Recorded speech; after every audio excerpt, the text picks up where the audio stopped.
Connecting community, creating impact. This is the Chamber Link.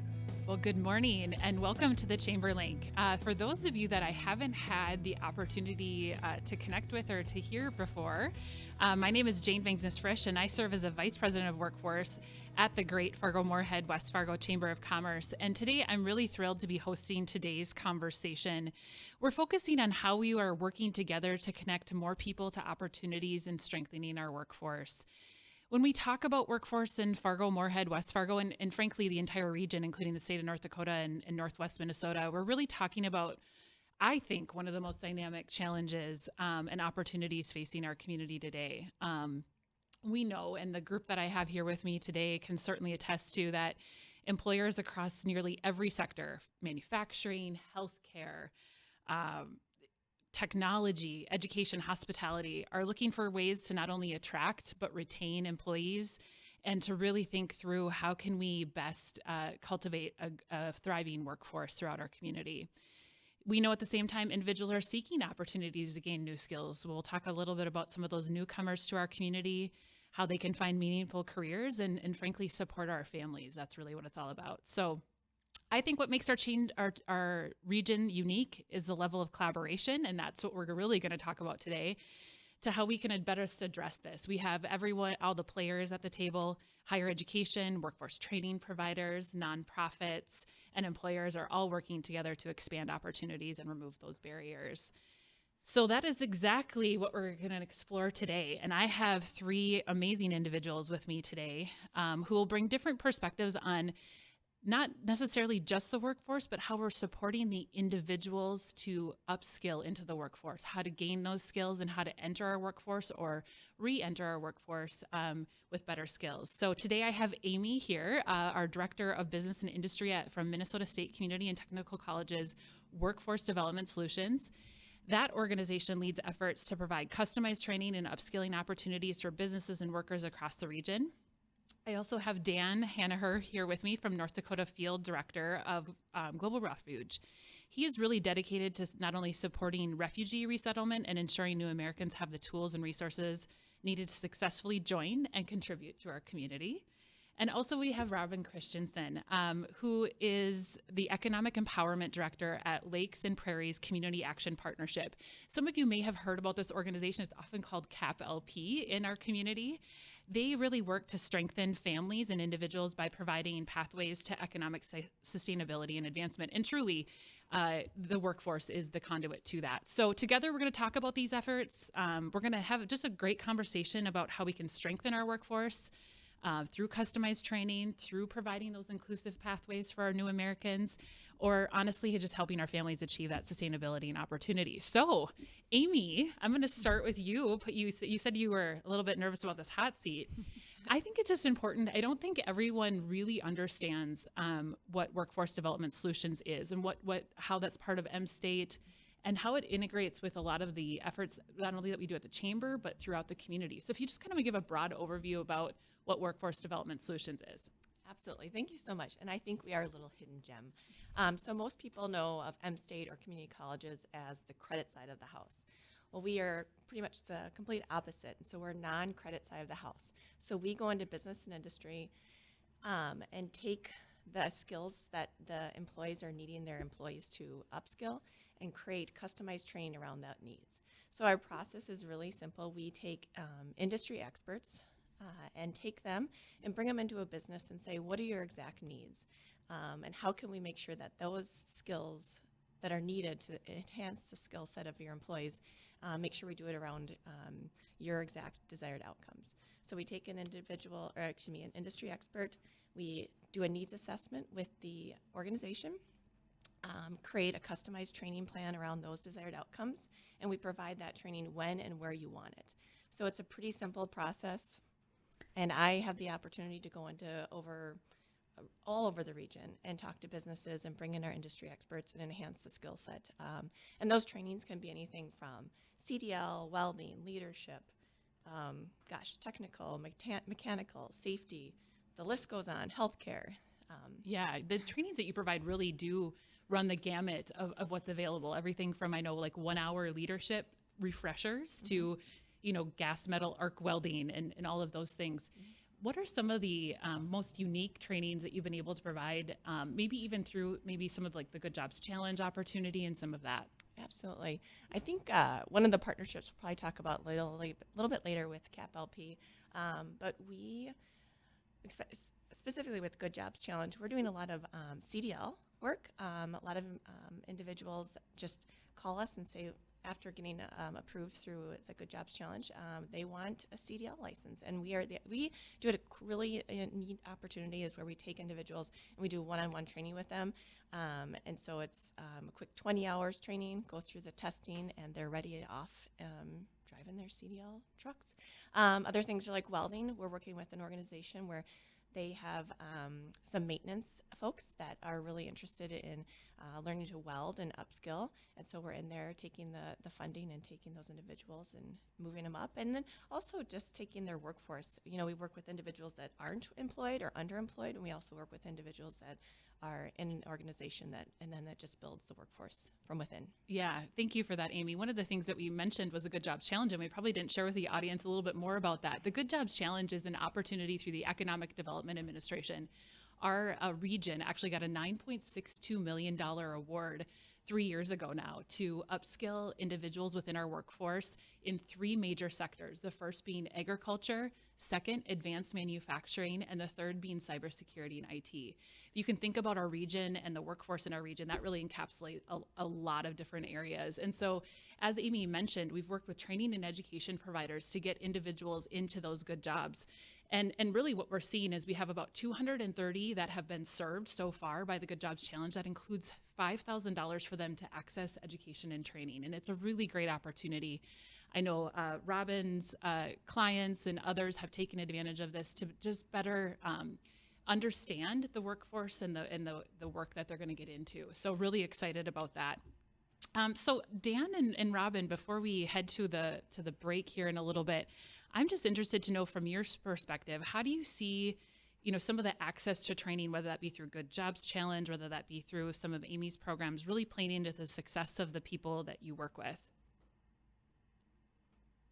I can go, Dan, if you want me to. Sure. All right. I guess I would say the biggest thing is, so as a community action agency, we work with a lot of people who are either low to moderate income, so people who are living in poverty. And just actually giving them the opportunity to have that training is the first step. Some of them don't have the what I would call the luxury of time, and so they're not able to do a 4-year degree, or even a 2-year degree might be too long for them. And so we've really worked with Amy and her team over at MState to provide that customized training, so we know that it's quick, it's fast. They're going to be able to gain those skills and that knowledge that's going to be able to give them that job that's going to be what we hope for is family sustaining, and then ultimately breaking that generational cycle of poverty. That's great. Training really is that conduit to the next step into the workforce. We know we have a lot of entry-level jobs, which are plentiful, but also providing that opportunity once they're with an organization or business to really prove themselves through training has been amazing, through not only some of the resources that CAPLP has provided, the training and education that MState and our other partners like NDSCS and a variety of others can provide. But Dan, you serve a bit of a focused population in those new Americans that we have here within the Fargo-Moorhead, West Fargo region. Talk about their access to training and education and what that does look like for them. Well, very similar to the other populations, those that need a hand up, some assistance. I would focus perhaps the conversation a bit on the great benefits that we have here in this community, being the size that we are. We're kind of in a sweet spot. We're not a megalopolis. We're not a huge city that people can get lost in, and yet we've got access to all of these services that can help newcomers, immigrants, migrants from other parts of the country to find paths forward, whether it's on-the-job training or finding that new job. There's just tremendous opportunities in a city like Fargo because of its welcoming nature, and I think just because of its overall size and yet adequate services, or great services, and resources that are available. Yeah, Dan, you make a good point. When I was putting this show together and I was thinking about all the workforce activators and navigators that we have, I literally came up with a list of 12. And that was just like off the top of my head. So don't worry, those listeners out there, we're going to have more of individuals like Amy, Dan, and Robin in the future. But I think we're going to be heading to a break here pretty soon. So just thanks for listening. And again, Chamber Link, excited to welcome you back in a few minutes. Well, welcome back to the Chamber Link. Again, my name is Jane Vangsness Frisch, and I serve as the Vice President of Workforce for the Fargo-Moorhead West Fargo Chamber. I have some great guests today talking about how we are working together to connect more people to opportunities and strengthen our workforce throughout the region. I'm going to direct and kind of start this segment with Dan from Global Refuge. Dan, I think it's important for our listening audience to better understand the incredible work that you're doing to support new Americans. Could you quickly talk about the history of Global Refuge and maybe some of the great opportunities that we have with those individuals that are resettling here in the Fargo-Moorhead West Fargo area? Sure, I'll give it my best. Global Refuge began its work here years ago. It was established in 1939 and is one of 10 national volunteer agencies that oversee refugee resettlement in partnership with the U.S. government, working with affiliate networks similar to Lutheran Social Services of North Dakota, where I was about 5 years ago working in refugee resettlement. Many people know that LSSND closed, and so we took steps then to try to reestablish this work, and Global Refuge came to the rescue and took us on as their first grand experiment of providing services directly on the ground themselves rather than working through these networks of affiliates. We've been successful. We've welcomed folks for almost 5 years now, but also, and we do the work of welcome, but it's followed with that hard work of integration, getting the children enrolled in schools and the adults, if they need it, into ESL classes, healthcare, social services, but most importantly, developing a family self-sufficiency plan and getting them to work. And so that's why we're all here today, is talking about these avenues that people can take. And again, we've got a wealth of them, whether it's Job Service of North Dakota that we work very hard with and their New American Employment Division, but also MState and North Dakota State College of Science and the Adult Learning Centers. They're all strategic partners in getting these folks on the right pathway. We've got internal programs as well, like the Employer Engagement Program, where we work with those businesses who are dedicated and successful in hiring new Americans to help them develop their internal programs so that they can upskill and advance people so that they're not stuck in an entry-level job of just making beds in a hotel every day. They can move up to front desk opportunities or management skills in a manufacturing setting or computer skills in whatever setting it might take. Again, we've got fabulous resources here, and so we've garnered a lot of success. So talk to me about our region's ability to support these individuals. You've referenced our great partners at Job Service North Dakota, also our higher education institutions and training and education partners, but we know that there's barriers as well. And so talk to me about some of the things that you think that not only employers could do, so those that are hiring these individuals, but others, that to make that transition to our workforce for these new Americans easier. The problems that we encounter are the problems that the community continues to encounter, and folks are very much aware of affordable housing being a concern in the community right now. We need to make sure that our families are well established and have a place to live, and then there's transportation, which is a challenge at times. The Fargo, the MAT system perhaps isn't ideal at this point, and our population often is very reliant on public transportation. But I think maybe the most important ingredient is childcare. We've got a lot of kids in our community, and they need support in order for the parents to be able to get into the workforce and gain access to resources. Some things that a lot of businesses are finding success in is simple ride shares or ways of conquering the problems around transportation. Or in housing, perhaps they have housing supports. In some of the smaller communities in North Dakota, the communities come together for supportive housing. And childcare, too, is something communities seem to need to come together in order to accomplish the goals that we're all looking for. Yeah, I think it's that mix, right? Of you not only the job is the first step, but getting there and being able to get there and your children still be safe and cared for is the next step. And then the next step is how are you actually going to get there? And I've seen that too, Dan, where we've had a lot of our employers be just frankly really thoughtful about welcoming those individuals and connecting them to others. I think we often forget the power of human connection when we talk about welcoming individuals. And so connecting them with someone that's willing to give them a ride and ride share, or even they provide that transportation, that act of riding to work with someone is sometimes that kind of gets over that barrier. Robin, you work with a lot of the same populations that Dan does and welcoming them welcoming them back to the workplace. Could you talk a little bit about Lakes and Prairies?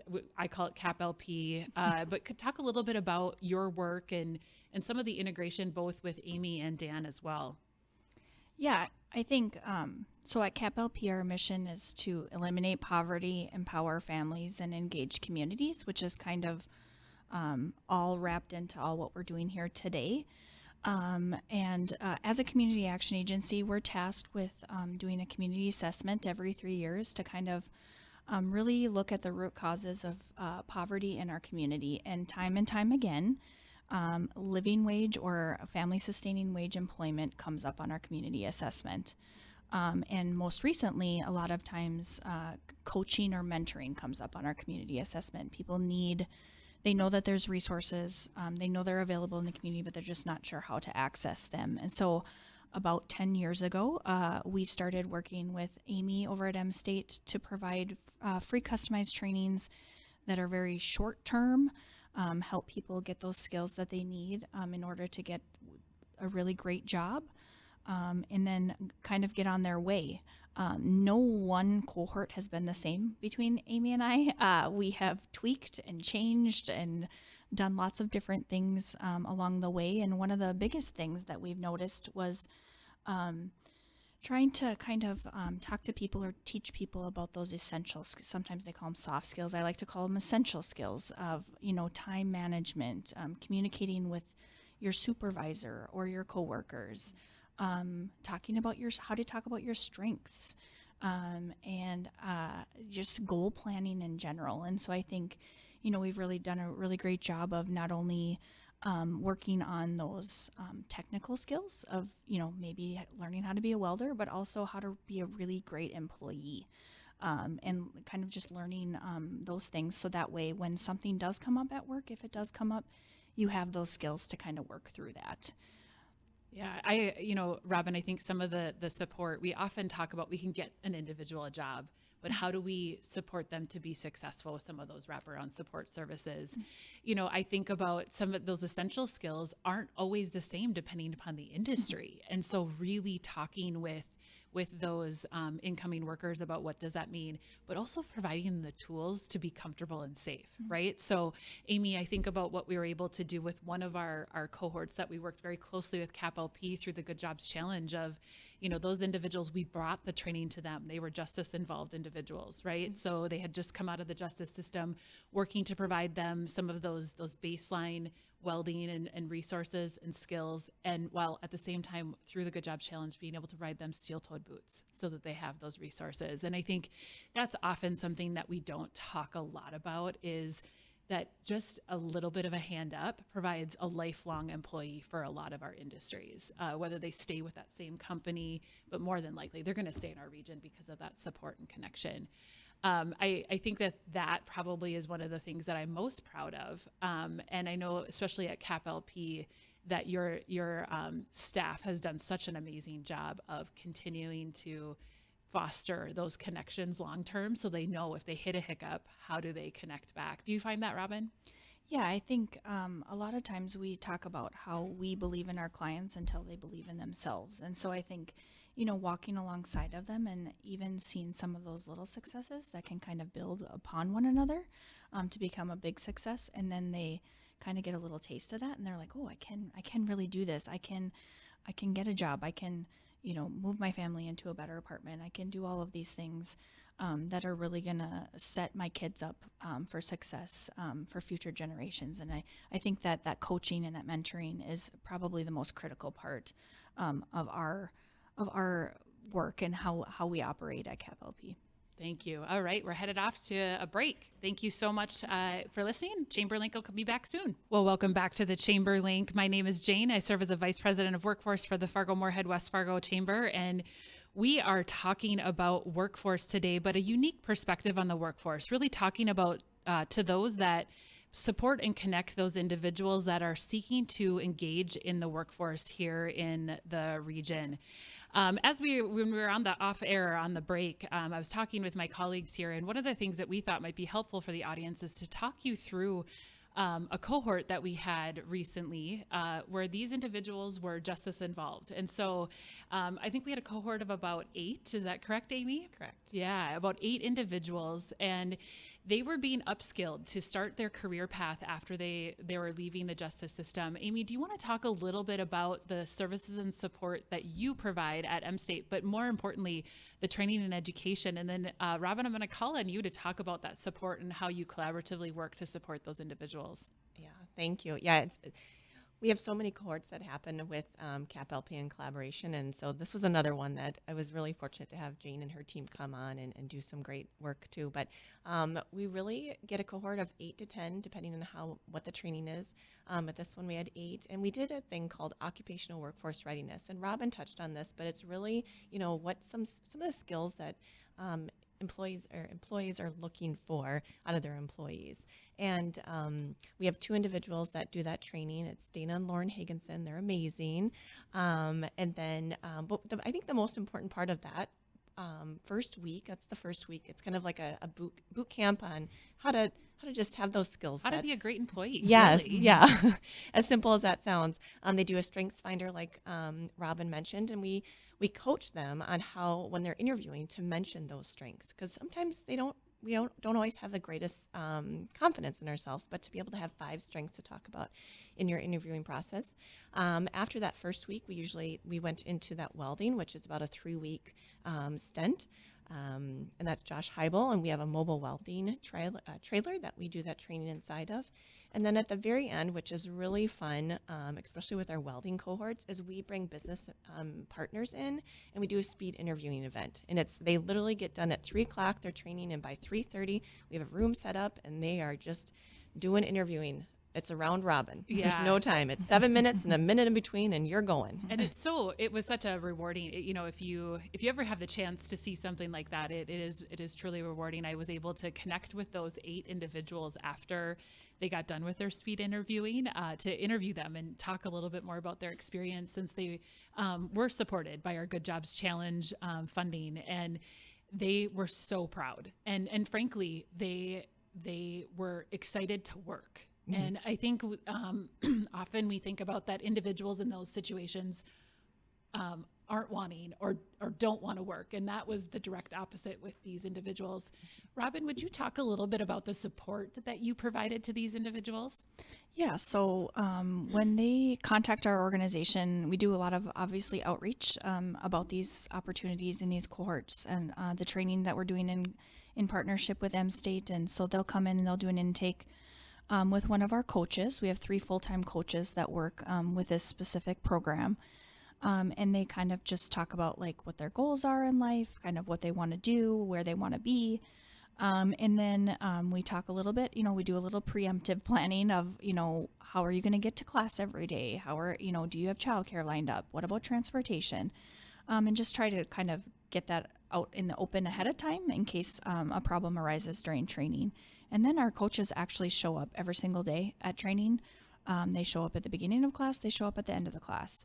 And they really are there to be that person and that supportive person. A lot of these individuals that we're working with don't have a lot of social connection, don't have a lot of social capital. So we are kind of that person until they kind of can form that themselves.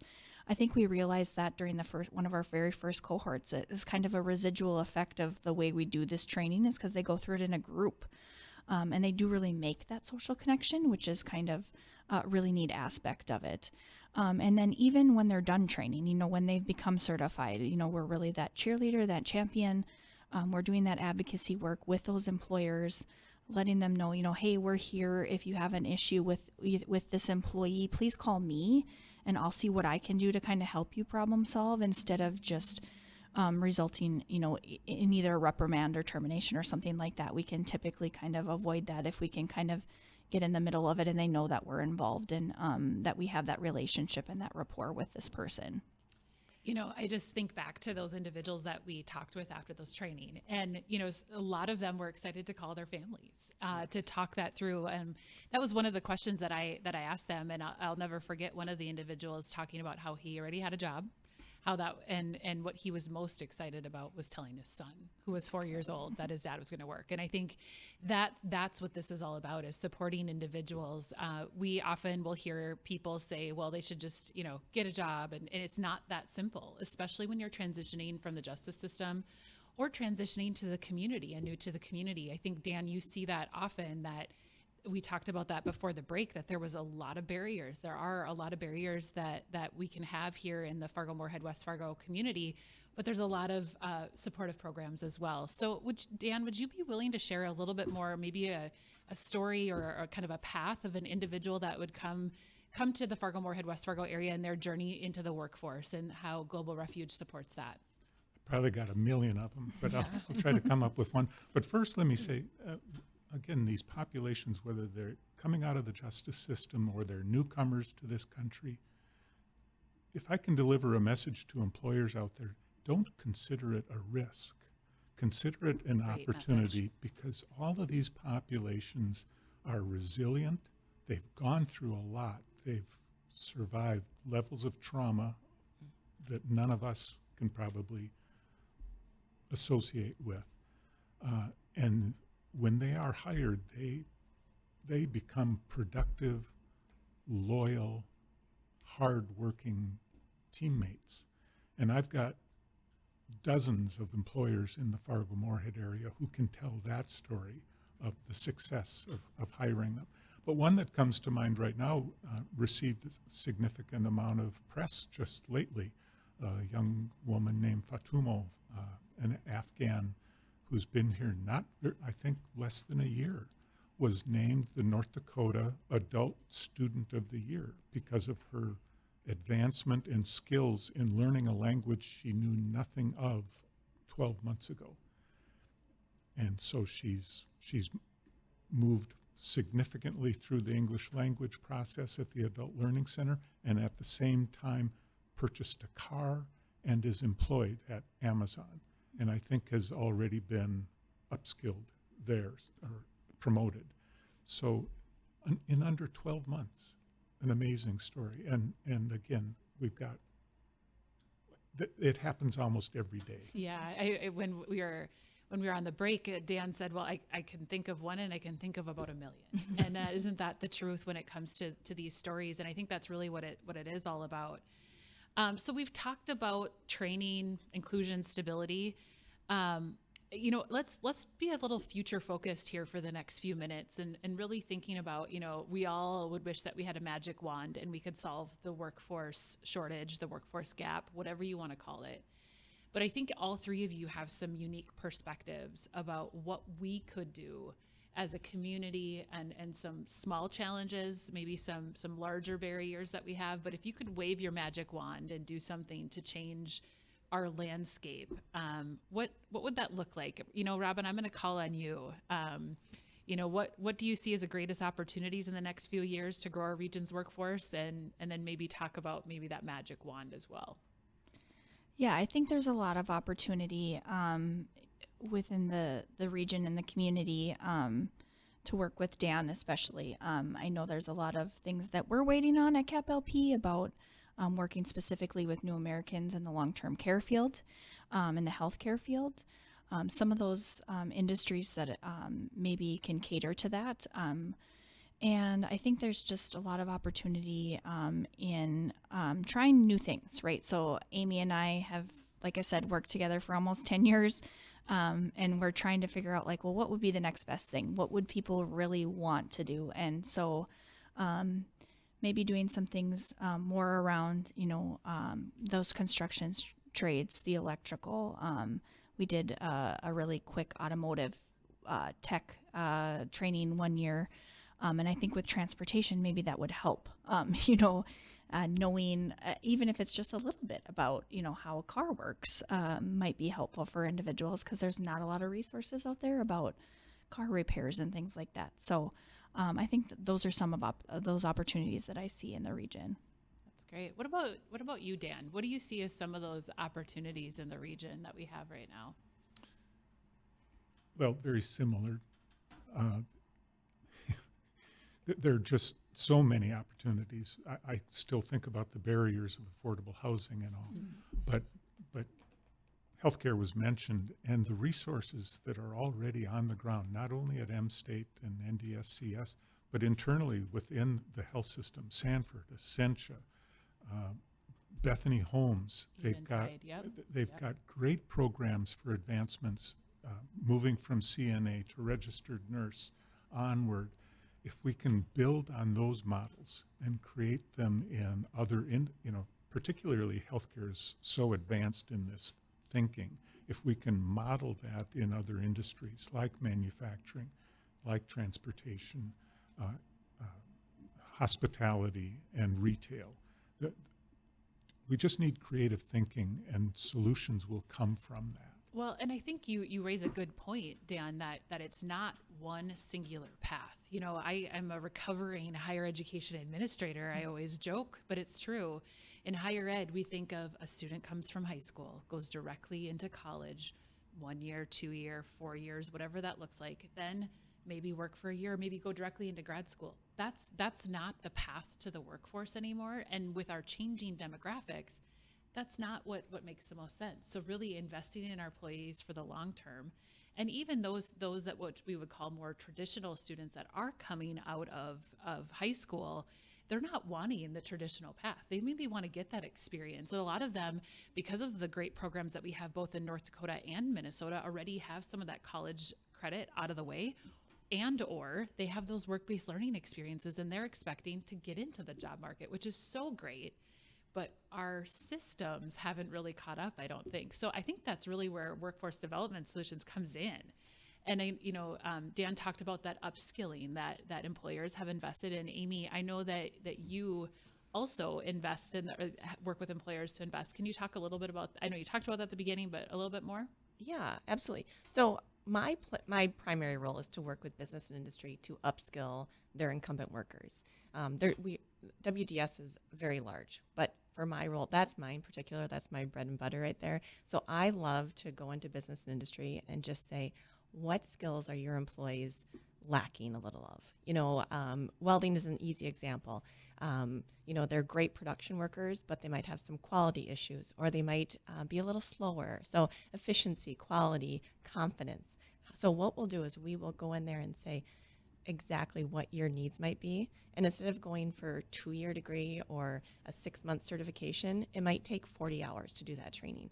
And when they come out of that training, they'll know exactly how to do whatever might be lacking in that skill set. So that's where I get excited about, and really because I know it the most, besides the partnership that we have with like CAPLP and a few other things. But that's what's really excites me, is when I work with a business and the light bulb goes off when they speak with our industry expert and our instructor, and they go, you can do this training on site with our equipment for our 10 employees, and it only costs this much. Yep. And they're like, oh my gosh, it's so amazing. That's great. Well, with that oh my gosh moment, we're going to take a quick break here, and we're going to come right back and talk more workforce.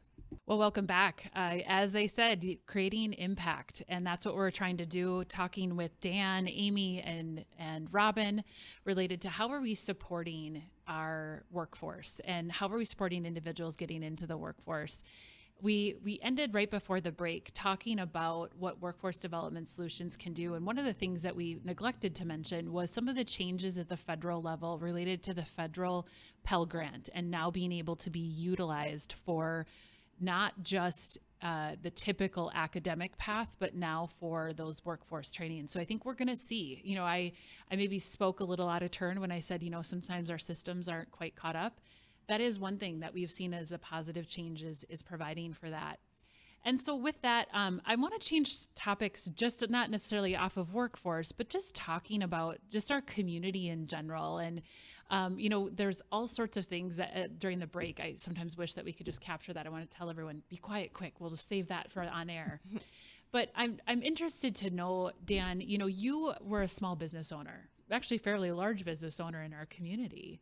And then you went into public service. And I think you have that unique perspective of an individual that has gone from business and industry, being the person that's hiring, to trying to help now people get hired. And so I'm just interested from your perspective, well, when you made that transition, granted there was some in between there with the small business stint that you did in the Obama administration, but can you talk a little bit about some of the things that you just kind of throw up your hands about and are either frustrated or surprised about? I think you can do that in two different ways.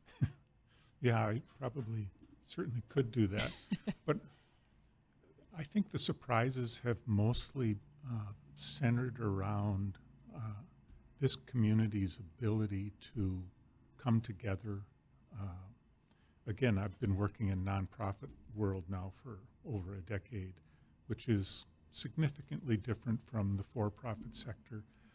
But in many ways, there's alignment. And I think, again, Fargo-Moorhead is a great example of community success. Again, from my own perspective now, working with newcomers, how this city is able to welcome folks, provide the services, and the warm welcome. There are other cities that perhaps might not be as welcoming to newcomers as Fargo is, but it's in a place and size that people can see the effects and the success of growing our community through immigration, because we're not going to be able to birth our way out of the job skills that we're lacking right now. We need to bring in more people, and with the correct legal programs, the right way, we're accomplishing it here. I think it's a big bright star for, it makes Fargo the North Star in terms of newcomers. Yeah, and I think I always get that question. So what do we do to need to solve the workforce issue? And I shared with a group this morning that, spoiler alert, there is no one thing. And I think one of the biggest aspects of this is our new Americans, that we were not going to be able to grow this, but our population in the region is growing. So that's another great opportunity, but we're not going to be fighting for jobs, frankly. When you look at the projection of what our workforce, our business and industry and organizations like the Chamber is doing to support that and attract, and our great partners with the Greater Fargo-Moorhead EDC of attracting new businesses here, we continue to see that demand. And so I'm going to ask Robin to share a little bit more about CAPLP, because I don't think people really understand all of the support and services that CAPLP provides to our community. And then before we wrap up today, I do want to make sure that we talk about how to get in touch with all of you, because I think if we have employers and others in our community listening, we want to make sure that we're that conduit to connect. So Robin, your programs are definitely focused on supporting individuals being in the workforce, but talk a little bit about the other services that CAPLP provides. Yeah, I think we're kind of unique to the community. We serve everybody from pregnant parents all the way up to older adults, and anybody in between. And so I think that that's a little bit unique to us. And so our services come from one of 4 divisions. We are a federally designated community action agency based on some of our funding, but it is a very small portion of our funding. But we are a part of a network of over 1,000 community action agencies, and we serve the Moorhead side, or the Minnesota side of the river. If you've heard of Seneca, they're our sister agency in Fargo, and do a lot of the same work.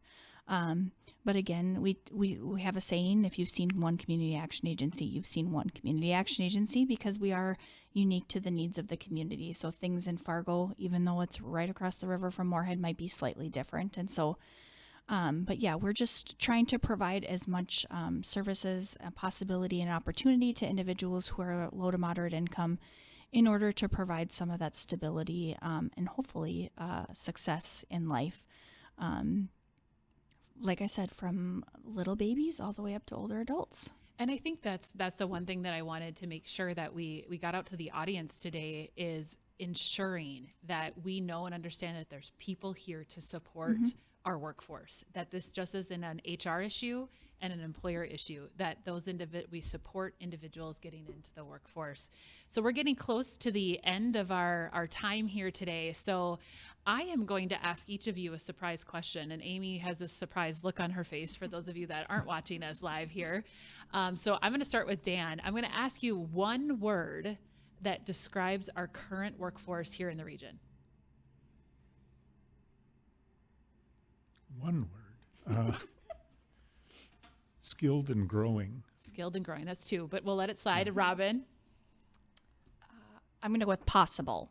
Possible. It's possible. Amy? I was going to say opportunity. Yeah. Yeah. There's a lot. I mean, it's Lots growing. of opportunity.